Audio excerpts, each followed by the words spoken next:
So maybe, is there a sweet spot that you can work on?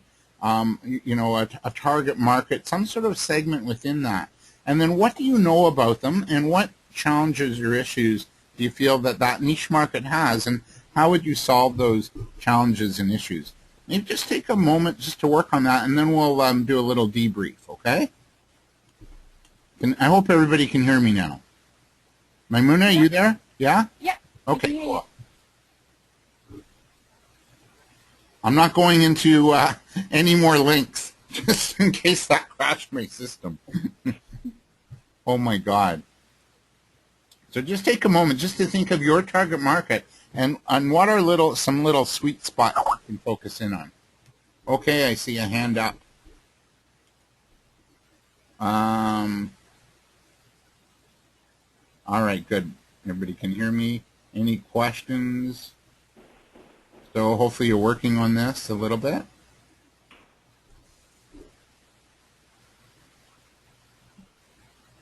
What are some little segments?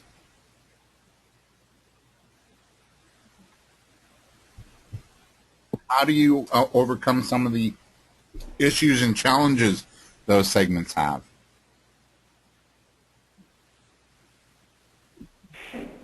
Anybody want to share? Don't be shy today.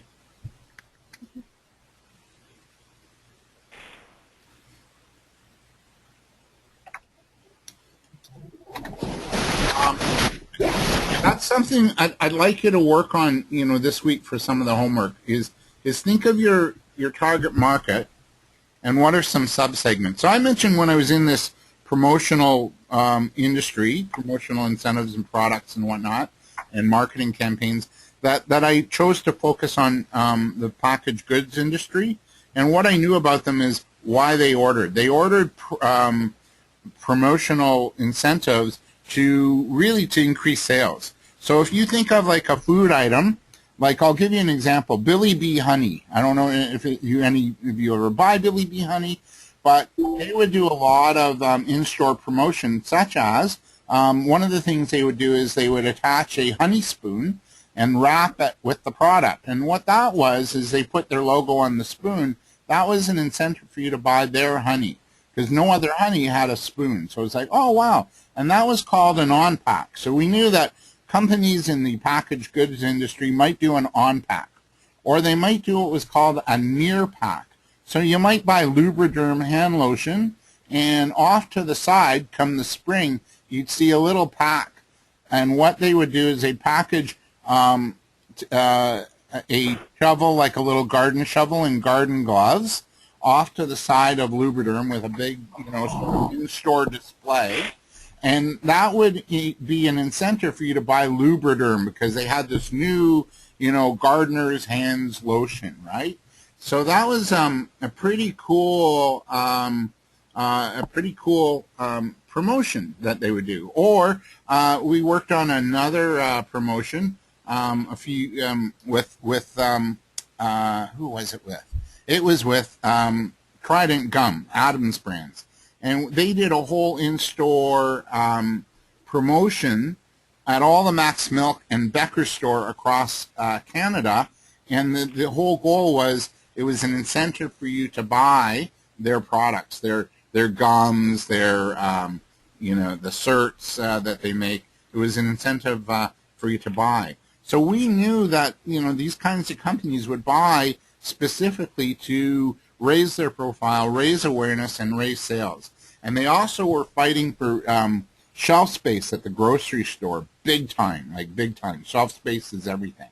So that was their mandate. So knowing that going into a sales call or a meeting with one of my clients back then was invaluable because now I could advise them properly as to what to buy and what to do and how to, and then we worked on the overall campaign and structure the campaign. So it wasn't just there to sell merchandise or products. It was really there to advise and guide the client. So the more you can become an advisor and a guide to your clients, the better you're going to do. And chances are that your clients are going to buy way more of what you have. Any questions, comments? You okay? All right, let's forge ahead. You can email me too throughout the week. So here's, again, the power of the niche we talked about, really important. You become known in that category too. You become like a specialist, you know, and usually when you're a specialist, people pay more for that and they wait longer for you. Some really good niche marketing success stories. Kentucky Fried Chicken. They came up with that because they could compete with a hamburger. McDonald's was, you know, big at that time. 7-Up. They totally own the Uncola market. Matter of fact, 7-Up sales were like in the tank. And then somebody came up with the idea of, well, why don't you call yourself the Uncola? And their sales just skyrocketed after that. And they became the Uncola. They were a soft drink, but people didn't know what they were back then. Like, they weren't like, what is this? You know, what, right? So Gray Plus Insurance, car insurance for people 50 plus. That's a niche. This is a really, really cool success story, and I got to share it with everybody on the call. This is a yoga studio called House Salon Health Yoga. It's owned by a friend of mine named Tina Veer. And she's based at Christie and DuPont area. And she has what happened with Tina was a number of years ago, she's a plus size woman. So she has a passion and a love for yoga. And what she found that she was judged or just didn't feel comfortable going to a normal yoga studio, or I belong to like Good Life Fitness. So she didn't feel comfortable going to Good Life Fitness, being 350 pounds and doing yoga. She felt, you know, watched and judged a little bit. So what she did is she started to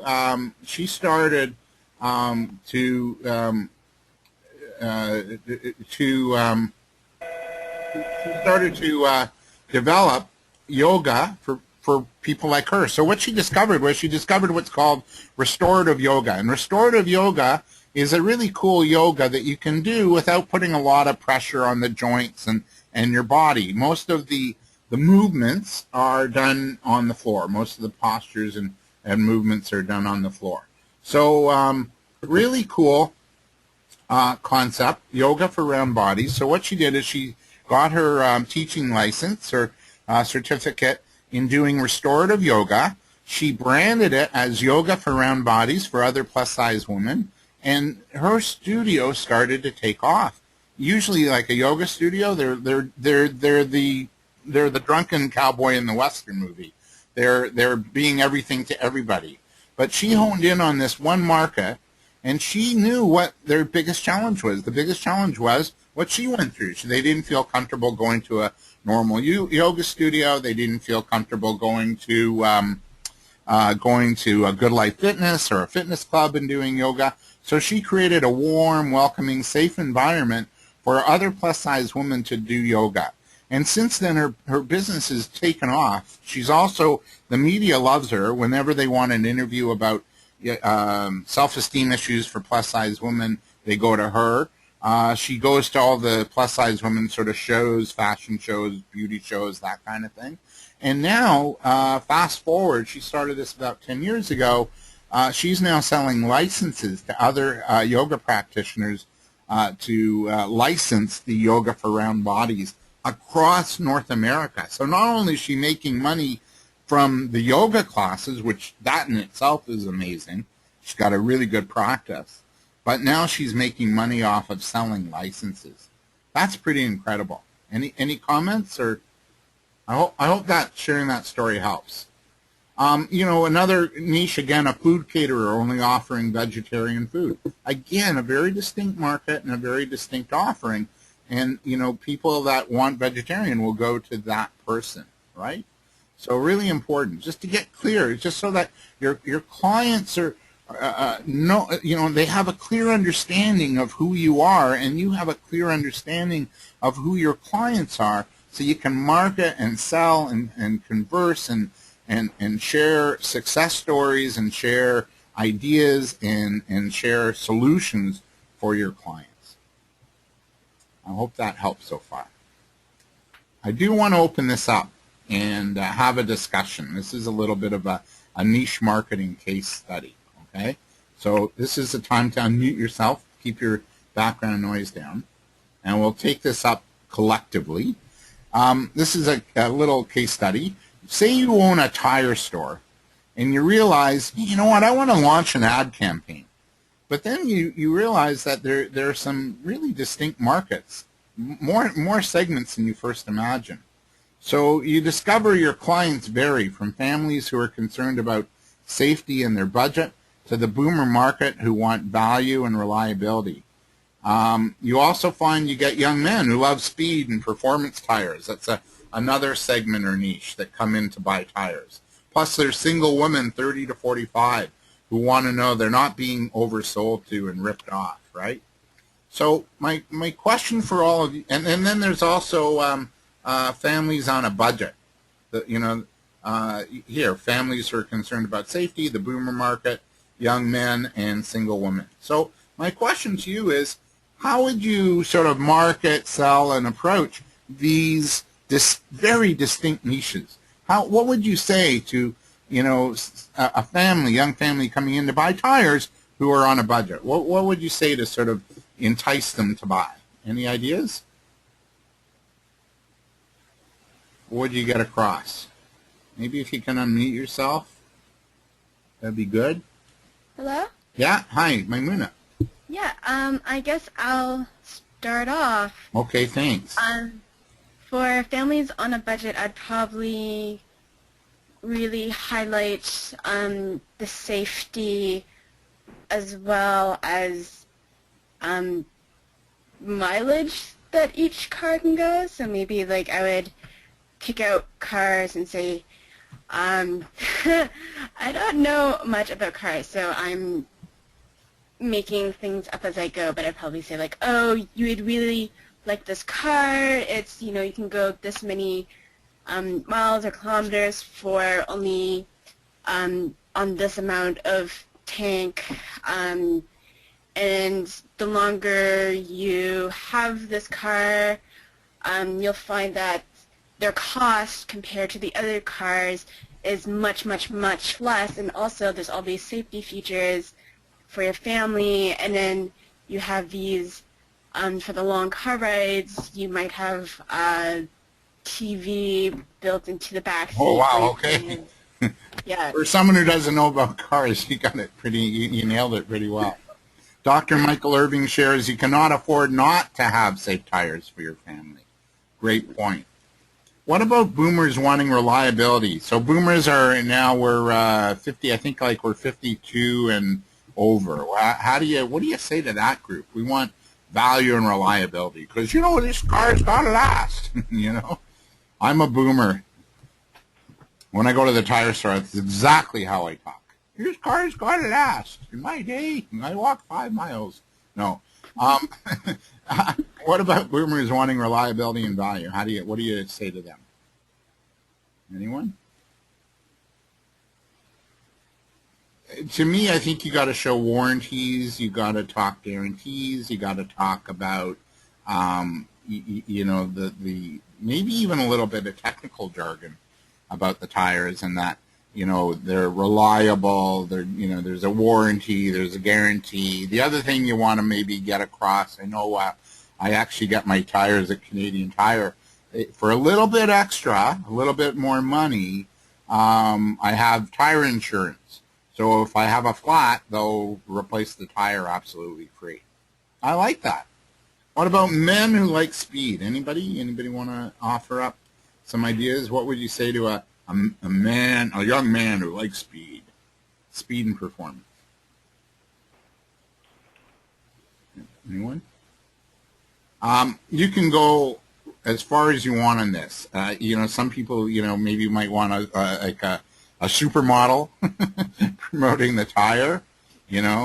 I like men who go fast, like that kind of thing. You can go really crazy, or you can talk about race car drivers, and they have Michelin tires on race cars, so you should have Michelin tires on your car. You see, the idea is like just get to know your clients as best as you can. The more you know, the better you'll be. Somebody had a David. comment there. Who'd like? Yeah, the woman who spoke just a moment ago, she was a very good example of what you want to offer the client. She talked about, she said she didn't know anything about cars, and then she went and said, really, what are her interests, what are her needs. She was a very good example of ask the client what they are looking for, because she really spoke about what she would be looking for, and if you just fed back what she was talking about, you'd be telling your client what they need. Exactly. Absolutely. Yeah, the importance of asking good questions. I can't stress that enough. It's like, you know, we kind of put a lot of pressure on ourselves as business owners, or if we're selling something, that we need to know everything. We don't. We need to find out what our customers want, then go back, research what they, you know, a solution and ideas for them, and then deliver it to them. I think we need to kind of slow down and stop and ask and find out, and then offer, you know, a recipe, or in Dr. Michael Irving's case, a prescription for success. You know, how do you market to women who don't want to overpay and get taken for a ride, pardon the pun? Any ideas there? Are you able to hear me, David? Yeah, I can. Oh, okay. This is Matthew. Hey, Matt. Maybe we just say, you know, we won't be undersold. You can compare our prices or something like that. Right. Yeah, we won't be undersold. You can compare. Bring your best quote in. We'll try and match it, you know. So you're just reassuring them that, you know, they're going to pay, you know, fair market value at your tire store. So, you know, these are the things. This is the thing you need to keep in mind in your own business, is that everybody's got, you know, their own sort of need or want, and there's all these little segments. And you know, it's just like, I really encourage you to sort of hone in on maybe 1, 2, 3 at most this year in your business. Really important to, you know, to really keep your focus. You know, who do you really want to hone in on, and then really talk their language, not only in your sales conversations, but also in your marketing material, your website, your brochures, that kind of thing. So I was going to, you know, we've already talked about it, so I'm going to pass that up. That's part of the case study. So a couple of things that you want to start to do this year is, I kind of like to take my Monday morning to do a little bit of research. So a couple of things, you know, get into the habit of researching your clients. Find out what's going on in their world. And I think I alluded to it last week. One of the little tips I like to share is, you know, go on to Google News and type in news stories about your industry. And then on the bottom of the page, they'll ask you if you want a Google News alert, and you say, yeah, I do. And then maybe you do it once a week. You can get it every day, but that's not much. What happens is you get the best news stories about your industry in your email box once a week, and then you can sort of clue into what's going on in your industry, but also you can get really valuable information about your clients too, and what kind of pain or, you know, issues or challenges they're facing. Also, it gets you to really get clear as to what's happening in your industry. What are some maybe success stories, right? You know, who in your sector is succeeding? Why is that? What's maybe your competitor's mindset? What's their business model? What's their recipe for success? And to me, it's like I take, like Tony Robbins says, you know, take the path of least resistance, and, you know, sort of copy somebody successful and just adapt it to your business. So, you know, sort of look at other successful businesses, take what they're doing, and then adapt it to your business. So I kind of like that idea a lot. Any questions? Forward. So the 6-step sales process that I like is research. So really get in the habit of researching the marketplace. We're going to, in the next, you know, few more weeks, you know, we're going to develop some scripting as to what you say when you make a call. We're going to look at what happens in a discovery session when you have that first meeting. To me, that meeting is really critical. That's where you find out about the customer. And we're going to look at presentations, making really good presentations, doing the work and following up, making sure you nurture those relationships. So just collectively, I guess, what information do you think you'd like to know about your clients moving forward? Or ahead of you calling them or even prospecting to them, what are maybe a few things you'd like to know ahead of time about your client or prospect? Anybody want to share? If you can, just chime in. You're going to call in a client. What would you like to know ahead of time? What industry they're in first. Oh, yeah. Major point, I would think. Yeah. And then also knowledge. You've already touched on this, David, but also knowledge on how that industry uses your services or how your industry fits in with theirs. Right. Right. I also like to, know, maybe some of the challenges they're facing in that industry, right? Yes, exactly. Is it in decline? Is it growing? Yeah. Yes. Yeah. Yeah. All right. Where do you go? What's a good place to go to obtain client data and research? Can you think of a few sources? I use LinkedIn quite a bit. Excellent. Tap into trade associations too. They can give you some really valuable information. And another place you can go as well are your local economic development offices. And like in Toronto, it's Enterprise Toronto. Up in Markham, I think some of you in Markham, the Markham Small Business Enterprise Center. They can really they do free consulting with you, and they can give you some really valuable research information too. How do you include customer data and research into your sales conversations? How do you do that?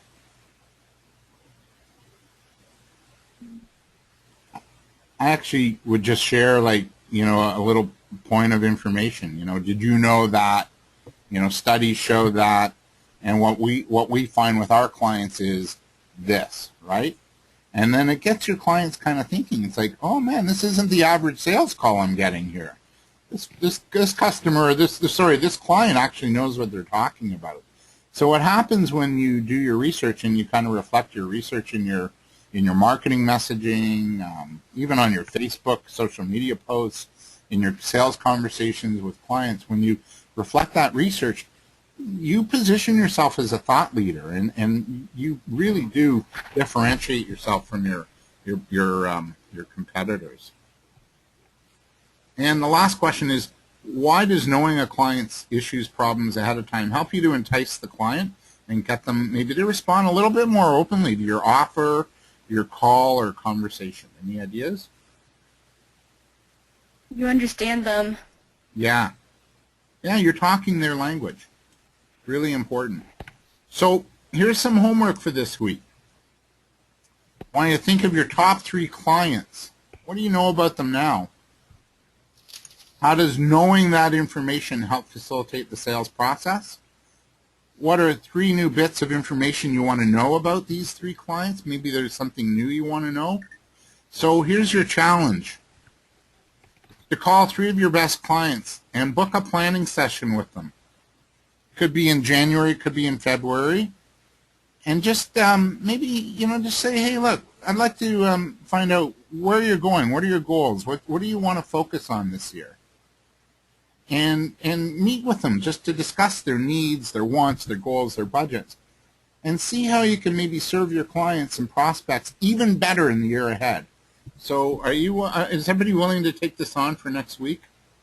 This could be a prospect. It could be even a friend of yours if you're just starting out, just to get to know, what are they thinking? What are people thinking? Because even your friends, not that you do business with friends or family, but you get to understand a little bit more about your clients. So even if you haven't started your business, you can, book a planning session with them or a sales call or, over the phone, if that's even better.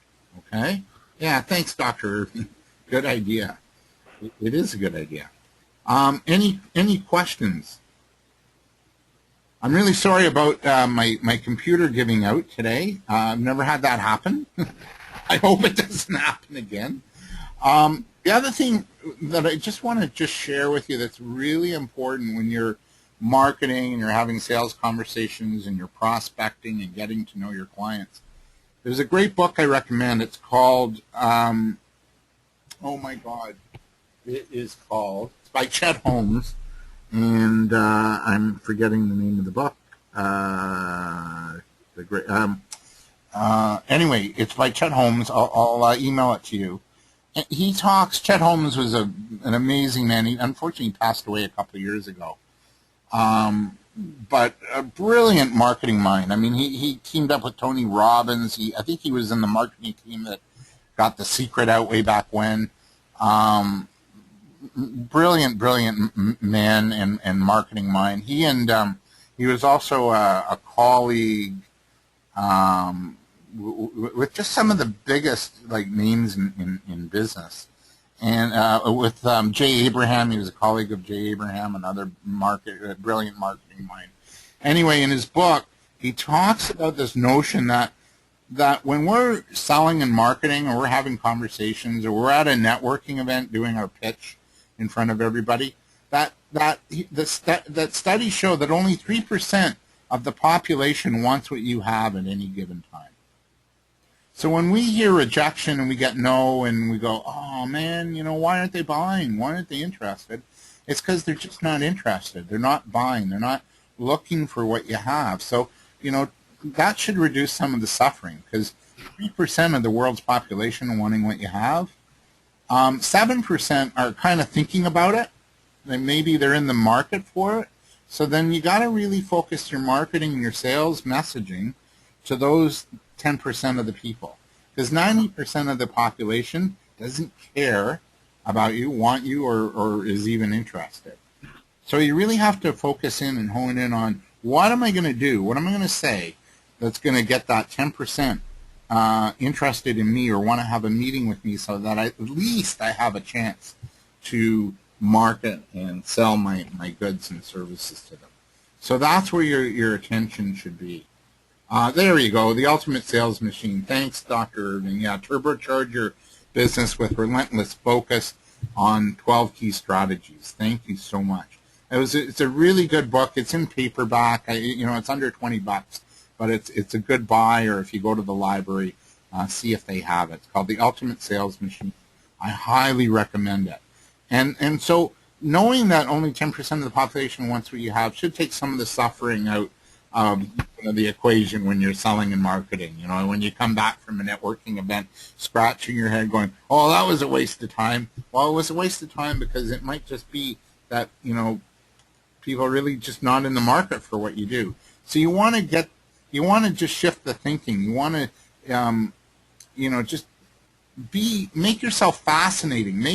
Make your pitch interesting. Make it really get people to think, so that when they're really after your goods and services, they're going to come to you, or the right people will be in that room. The 3 and 10% will be in that room, and they'll come to you.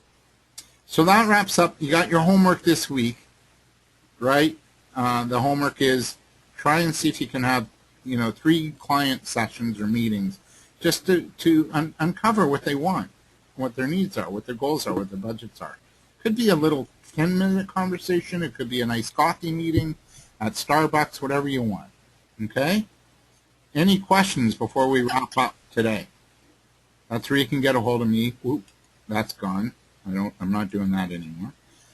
Any questions at all? Are we okay? Also, thank you, everybody. Also, if you want to email me your value proposition, I'd really be open to getting that. And a couple of announcements just to share with you. Starting tomorrow, I'm actually delivering through Enterprise Toronto down at City Hall. These are going to be monthly, so if you can't make it tomorrow, no biggie. But I'm going to be teaching every month a business plan boot camp through Enterprise Toronto. They're changing. Enterprise Toronto is a local Metro Toronto economic development initiative where you take workshops, you can get consulting, you can get help. They have a resource center you can tap into. Anyway, starting tomorrow, I'm delivering monthly business plan boot camps, if anybody's interested. And they're going to have boot camps for marketing, financials, like, your cash flow. And also they're going to do sector specific, like food industry, arts, creative arts industry. So that's starting tomorrow. I think they're like low cost, so like $15. And then on February, I think it's February the 10th or 11th, the Vaughan Business Enterprise Center is having a small business conference, and the focus is on sales this year. So you might want to tap into the Vaughan Business Enterprise Center and register for that. So any questions, comments? Are we good to go?